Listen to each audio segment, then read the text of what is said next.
don't right this, we're not going to be left with a country. We're going to be left with dollars that don't buy anything. So we need to cut government. And we need to cut government by 43% if we're just going to balance revenues with expenditures. If interest rates just return to historic norms, the amount of money that we're going to spend on interest to repay the debt is going to be almost as much money as we're currently spending on defense. And there's no reason to believe that interest rates aren't going to go a bit higher than historic norms at some point in the future. And when that happens, based on the debt today, we're going to be spending over $1 trillion. So I'm talking about a 7% interest rate. If we went to a 7% interest rate, which we've been at many, many, many times in this country's history, the interest on the debt alone goes to over $1 trillion. It goes to the highest item within the budget. So we need to slash expenditures. That's Medicaid, that's Medicare, that's Social Security. Serious reform in all these areas if they're going to be viable into the future. Looking at defense. Can we afford, is a national defense a priority? Yes, national defense is a priority. I believe in a strong national defense. But I don't believe that we're being threatened in either Iraq or Afghanistan. I believe that we can afford a strong national defense for ourselves, but that we can't afford a strong defense for every country in the world, which is what we're currently doing. Before we went into Iraq, I went on record saying, we don't need to do this. We have the military surveillance capability to see Iraq roll out any weapons of mass destruction. If they did that, we could go in and make a surgical military strike. I thought that if we went into Iraq, we would find ourselves in a civil war to which there would be no end. When we went into Afghanistan, I thought that was completely warranted. I thought that was a military strike against Osama bin Laden and Al-Qaeda. But they're not there anymore, and we're now into our 10th year of engagement in Afghanistan. We're building roads, schools, bridges, and highways, and hospitals in Iraq and Afghanistan, and don't we have those same needs here in our country? And we're borrowing 43 cents out of every dollar to do that. We're spending more money on military spending than all the other countries in the world combined, and we're only 5% of the world's population. At the end of the day, I think we're going to end up spending a lot more money in Iraq and Afghanistan, and even worse yet, a whole lot more men and women, men and servicewomen are going to end up losing their lives. I just think it's a new world reality, and the new world reality is we can't continue to be the world's sheriff. We can't afford it, we're bankrupt. And then believing in free markets, believing in that we all benefit from a lower price when it comes to goods and services, believing in that for education, believing in that for health care. When the whole health care debate started, I thought here is an opportunity for the government to remove impediments for health care entrepreneurs that would want to get into the health care space to deliver better products, better services at lower prices. And by the way, I don't think healthcare in this country could be further removed from free market than what it is. It is anything but free market. In a free market system, I'd like to see advertised pricing. And in a free market system, I would buy insurance for myself to cover catastrophic injury or illness. But I would not buy insurance to cover all of my needs, because just inherent in buying insurance is the fact that you pay more money into insurance than what you get back out. So advertised pricing. I had 5 stitches in Taos a couple of years ago skiing, and it took the doctor 10 minutes to do the 5 stitches, and the bill was $750. Well, that's the price for stitches. But I just have a sense that if the government were to remove impediments for healthcare entrepreneurs that wanted to open up stitch clinics, that we might actually, that a stitch clinic might have existed in Albuquerque to have done that for $75 as opposed to $750. Advertised advertised pricing. When the whole healthcare debate started, I had this notion that there would be clinics specializing in gallbladder surgery. Gallbladders are us, doing gallbladder surgery at thousands of dollars as opposed to tens of thousands of dollars. We're getting on airplanes right now to have heart surgery in India at tens of thousands of dollars as opposed to hundreds of thousands of dollars. So bring free market reform to healthcare. And I think that what we've done for ourselves right now with this healthcare bill that's passed, I think we're going to drop 30 million more Americans onto a healthcare system with no added capacity. In my opinion, it's going to result in rationing and much higher prices.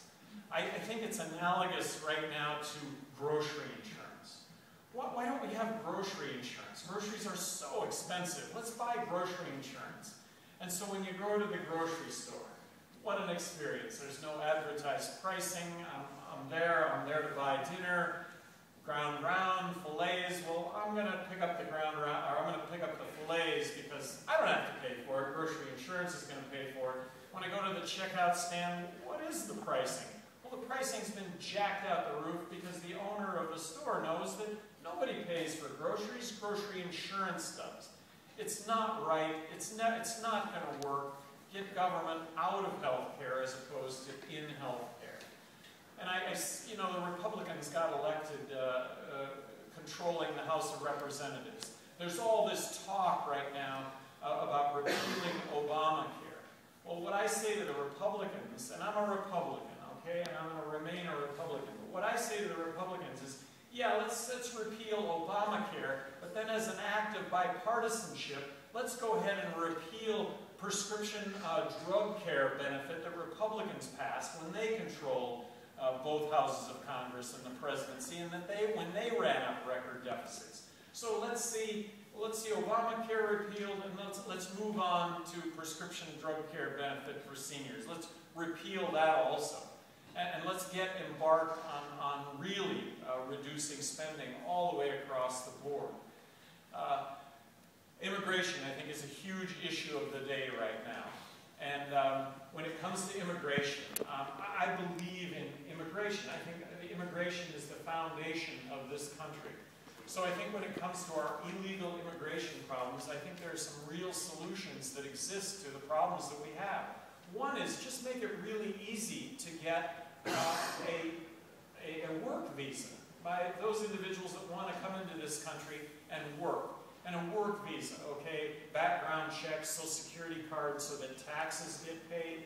And then with regard to the 11 million illegal immigrants that are here in this country right now, I think that you need to set up a grace period, or George Bush called it a period of amnesty, whereby you can get those 11 million immigrants a legal work visa. Amnesty, grace period, has never meant citizenship. I'm not talking about citizenship here. I'm talking about getting them legally to pay taxes, be part of this system.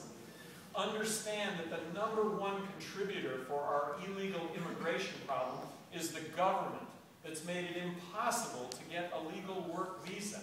Mexican citizens would stand in line to get a work visa if there was some place to do that. But there's no place to do that. It's impossible to get a work visa. And then with regard to building fences, securing the border, I've estimated the cost of a secure fence to secure the border at $200 billion, believing that that might actually be possible, but at a cost of $200 billion, and that would not include maintenance on that fence.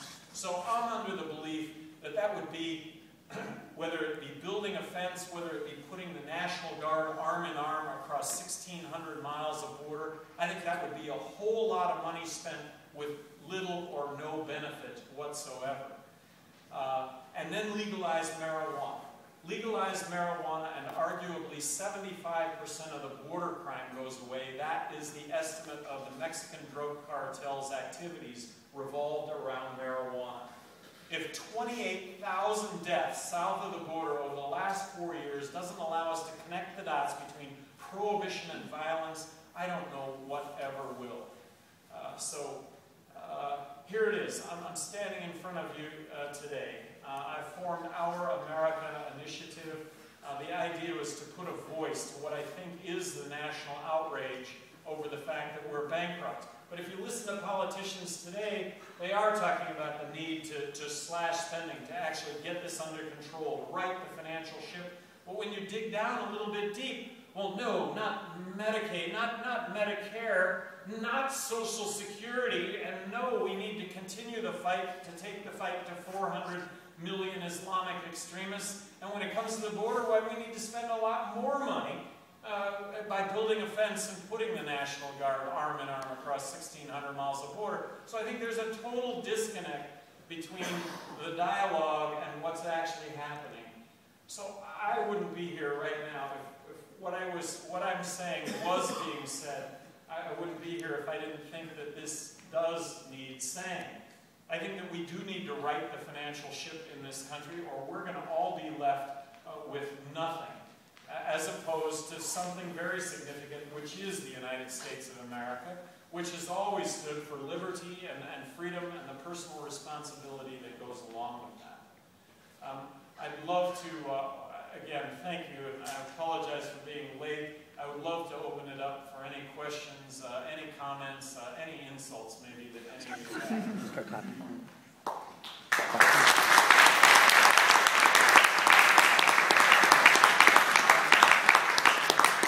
We're going to have time for a very few questions, so I guess the best way of doing this is just, if anybody has a question, please raise your hand and we'll just speak as loud as you can. Yes. I read in one of your interviews with Reason Magazine, I think it was, that you said with your stance on marijuana and the back-to-school badges, all of those things that you have done, that the majority of America will probably not be able to accept you. So, as a potential 2012 candidate, do you think you have a realistic chance of actually winning? Well, if we're speaking hypothetically here, because I'm hypothetically. I think there's an awareness in this country right now that has never existed before, and two courses of action for someone like myself. One would be to lay on the couch and theorize about whether or not the truth really is something that people want to digest. The other would be to actually burn some shoe leather and see if that is the case. I'm burning some shoe leather to see if that's the case. We can take one or two more. Yeah. With the recent news from the federal government about trying to increase the amount of monetary units out there. Yeah, I know. Just money appearing out of thin air, right? Well, the fact that the government is printing money to buy our own treasuries. The government is printing money to buy long-term bonds. Imagine Bernie Madoff and his Ponzi scheme if he'd have been able to print counterfeit money, which that's what we're doing. We're printing money that isn't worth anything. And the long-term effect of this has got to be inflation in a really big way at some point. My question would be, if you were in a hypothetical presidential position, what would be your monetary policy towards particularly the Fed and well, if I were President of the United States and a bill came out of Congress abolishing the Federal Reserve, I would sign that bill. I don't see that happening. If a bill went through Congress establishing a concurrent currency, and I understand the mechanisms and how that could work, I would sign that bill. I just don't think that it's going to happen. I think that what has to happen right now is that spending needs to be slashed. Spending gets slashed, that taxes get reduced wherever possible, believing that lower taxes do stimulate economic activity, making this place, the United States, the place to do business. I think those are the things that government can be doing, but it's not what government's doing. Government is doing anything but that. Spending is out the roof, and taxes are going up across the board. Okay, last question. Yeah, in the back. You spoke about school vouchers. Would you also extend those to Catholic and private schools? Yes, absolutely. Absolutely. Well, again, believing in, first of all, school vouchers, private school